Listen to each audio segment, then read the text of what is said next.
Hello, I would like to talk to you today about wildflowers. Midsummer transplanting of wildflowers. Wildflowers are beautiful. We sell a large variety of perennials and wildflowers online at tnnursery.net. The best time to plant native plants and perennials, native or horticulture, which is wildflowers, the native, is when they're dormant. In most states, this is early spring and in the fall.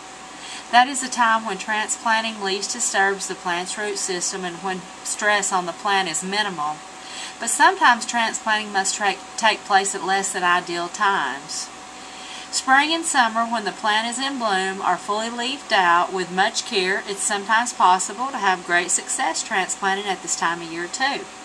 At tnnursery.net, we keep a large variety of wildflowers, perennials, and ferns in the cooler during the summer months so we can ship year-round. They're dormant.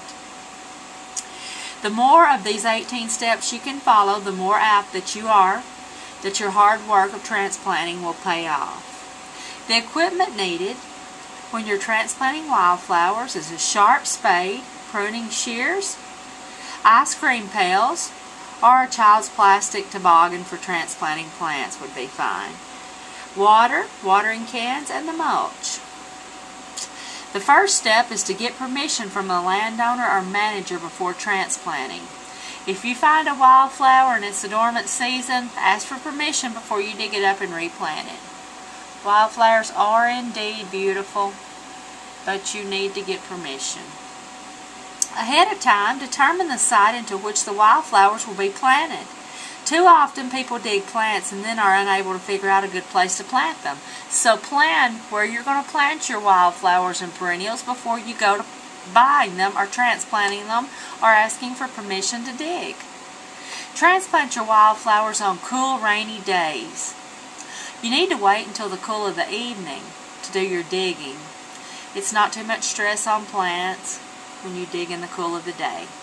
Ideally, plants should be watered well several hours before digging and after planting. A sharp pair of pruning scissors, you need to use those to remove all flowers or fruits, berries, or capsules of seed before digging. If that's not possible, remove them at the earliest possible time. This will allow the plants to expand their energy on growing new roots and not forming seeds and flowers. Use a sharp spade to dig up as much of the root system as possible and keep the moist soil around the roots. Don't shake the soil out of the roots, that's protection.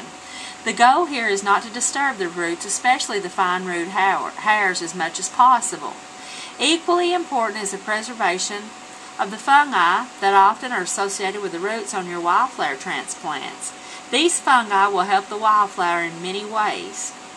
Reduce the amount of foliage with a sharp pair of shears also, especially at the tips of the plant, by as much as 50%. Use your judgment. Your goal is to match the above ground parts of the plant to the root system below.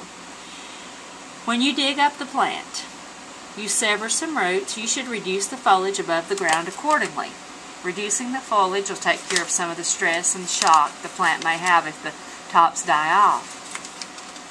tnnursery.net is where you can buy your wildflowers, perennials, ferns, ground covers, and other items. Keep your transplants cool and moist. Protect them from drying winds as you transport them to the recipient site. Replant them as soon as possible. The same evening that you dig is ideal. The following evening is the next best date. Avoid replanting during the heat of the day. It's just too much stress on the plant.